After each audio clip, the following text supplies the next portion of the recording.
اللہ کا قرآن کہتا ہے وَمَا أَرْسَلْنَاكَ إِلَّا رَحْمَةً لِّلْعَالَمِينَ۔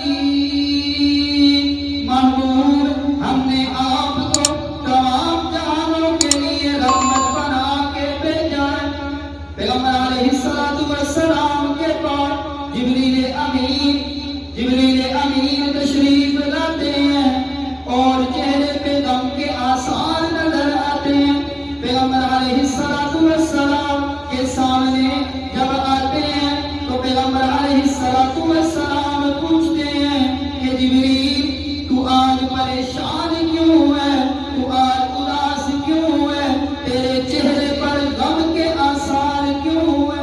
جبریل امین ارشاد فرماتے ہیں یا رسول اللہ، میں جہنم کا نظارہ کر کے آیا ہوں۔ میں نے جہنم کے 7 طبقے دیکھے ہیں۔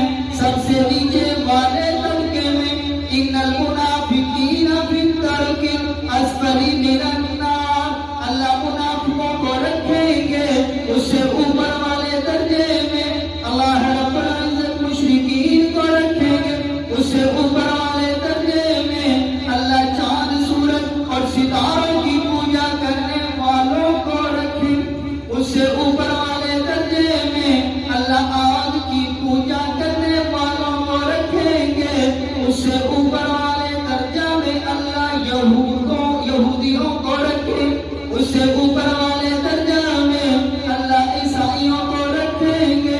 جب جبریل امین اتنی بات کرتے ہیں تو خاموش ہو جاتے ہیں، آگے نہیں بولتے۔ حضور پوچھتے ہیں جبریل، یہ تو بتاؤ سب سے اوپر والے درجے میں کون ہوگا؟ سب سے اوپر والے درجے میں کون؟ جبریل امین نے پہلے یہ بات چھپائی، پھر پریشان ہو کے کہنے لگے یا رسول اللہ، سب سے اوپر والے درجہ میں آپ کی امت کے گناہگار لوگ۔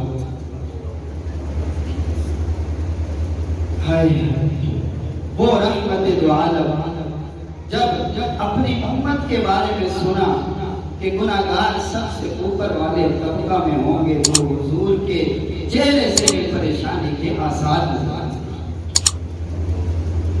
پیغمبر علیہ السلام 3 دن تک پریشان اور اداس رہتے ہیں، نماز ادا کرتے ہیں، نماز ادا کرنے کے بعد حجرے میں آ کر کنڈی لگا کر دروازہ بند کر لیتے ہیں۔ صحابہ پریشان ہیں کہ پیغمبر علیہ السلام کو کیا ہوا؟ آپ پریشان ہیں، آپ اداس ہیں، آپ مسجد سے آتے ہیں، آپ حجرے میں چلے جاتے ہیں۔ جب 3 دن گزر جاتے ہیں، سیدنا صدیق اکبر رضی اللہ تعالیٰ عنہ پیغمبر علیہ السلام کے حجرے مبارک پر تشریف لاتے ہیں۔ آپ حجرے مبارک پہ آتے ہیں، آگے سلام کرتے ہیں، سلام کا جواب نہیں آتا، دوسری مرتبہ پھر سلام کرتے ہیں، پھر سلام کا جواب نہیں آتا، تیسری مرتبہ پھر سلام کرتے ہیں، پھر سلام کا جواب نہیں آتا۔ سیدنا صدیق اکبر رضی اللہ تعالیٰ عنہ پریشانی کے عالم میں روتے ہوئے واپس آ جاتے، جن سے کبھی حضور کا غم دیکھا نہ گیا، اس صدیق کو آج حضور کے غم کا پتہ نہ چل سکتا۔ آپ سیدنا عمر فاروق رضی اللہ تعالیٰ عنہ کے پاس تشریف لے جاتے، سیدنا عمر فاروق رضی اللہ تعالیٰ عنہ کے پاس تشریف لے جاتے ہیں کہ عمر جاؤ، تم جا کے پتہ کرو حضور کو کیا ہوا ہے، 3 دن سے بڑے اداس ہیں، بڑے غم زدہ ہیں، بڑے پریشان ہیں، تم جا کے پتہ کرو۔ سیدنا عمر فاروق رضی اللہ تعالیٰ حضور کے دروازے پہ تشریف لاتے ہیں اور پیغمبر علیہ السلام کو سلام کرتے ہیں، 3 مرتبہ سلام کرتے ہیں، لیکن جواب نہیں آتا۔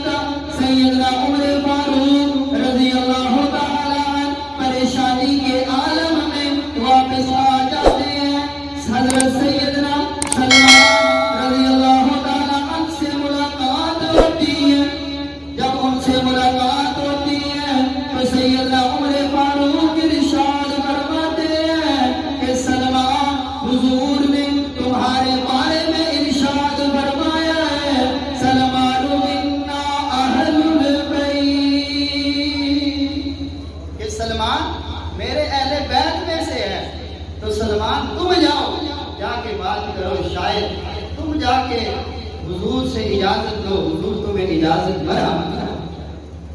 آپ جاتے ہیں لیکن دروازہ نہیں کھولتے، وہ بھی واپس آ جاتے ہیں اور سیدنا علی المرتضی شیر خدا رضی اللہ تعالی عنہ کے پاس جاتے ہیں کہ علی تو جا کے پوچھ کہ حضور مسئلہ کیا ہے، پریشانی کیا ہے۔ سیدنا علی المرتضی شیر خدا رضی اللہ تعالی عنہ یہ خیال کرتے ہیں کہ اگر صدیق کو اجازت نہیں ملی، اگر عمر کو اجازت نہیں ملی تو مجھے اجازت کہاں ملے گی۔ سیدنا علی المرتضی شیر خدا رضی اللہ تعالی عنہ سیدہ فاطمہ الزہرا رضی اللہ تعالی عنہ کے پاس تشریف لے جاتے ہیں اور جا کے کہتے ہیں کہ تم اپنے ابا جان کے پاس جاؤ اور جا کے پوچھو پریشانی کیا ہے، مسئلہ کیا ہے۔ سیدہ فاطمہ الزہرا رضی اللہ تعالی عنہ دروازے پہ تشریف لے جاتی ہیں اور اپنا تعارف کرواتی ہیں تو پیغمبر علیہ السلام دروازہ کھول دیتے ہیں اور دروازہ کھول کے یہ بھی بتا دیتے ہیں کہ بیٹیوں والوں، بیٹیوں کی قدر ایسے کی جاتی ہے کہ حضور نے صدیق کے لیے دروازہ نہیں کھولا، عمر کے لیے دروازہ نہیں کھولا، سلمان کے لیے دروازہ نہیں کھولا۔ اب سیدہ فاطمہ آتی ہے، حضور دروازہ کھول دیتے ہیں۔ سیدہ فاطمہ پوچھتی ہے ابا جان مسئلہ کیا ہے، پریشانی کیا ہے؟ آپ کے چہرے انور پر، آپ کے چہرے مبارک پر پریشانی کے اثرات ہیں۔ آپ نماز ادا کرتے ہیں، نماز ادا کرنے کے بعد آپ حجرہ مبارک میں آ کے بند ہو جاتے ہیں۔ پیغمبر علیہ السلام سارا واقعہ ارشاد فرماتے ہیں کہ فاطمہ میں پریشان ہوں، میں اداس ہوں اپنے امت کے گناہگار طبقہ کے لیے۔ میں اور آپ جو حضور کی سنتوں کو ذبح کر دیتے ہیں، حضور کی نافرمانی کو اختیار کیے ہوئے ہیں، حضور کی آنکھوں کی ٹھنڈک جو نماز میں ہے اس کو چھوڑ بیٹھے ہیں، حضور نے جو تلقین فرمائی ہے کہ حلال کھانا ہے اس کو چھوڑ بیٹھے ہیں، حضور نے جو ارشاد فرمایا سچ بولنا ہے ہم جھوٹ کو پکڑے بیٹھے ہیں اور شیطان کو راضی کر رہے ہیں۔ حضور ارشاد فرماتے ہیں فاطمہ وجہ کوئی نہیں، وجہ کوئی نہیں، وجہ یہ ہے کہ میری امت کے گناہگار لوگ وہ جہنم کے اوپر والے طبقہ میں ہوں گے۔ مجھے یہ بات اس نے مجھے بڑا پریشان کیا، بڑا اداس کیا۔ میں نے اللہ کے سامنے آہو گریہ زاری کی، اللہ سے دعائیں کی، اے اللہ میری امت کے گناہگار لوگوں کی بھی بخشش فرما دے۔ یہ حضور کی رحمت للعالمینی مجھ جیسے گناہگار کے لیے بھی حضور بنے۔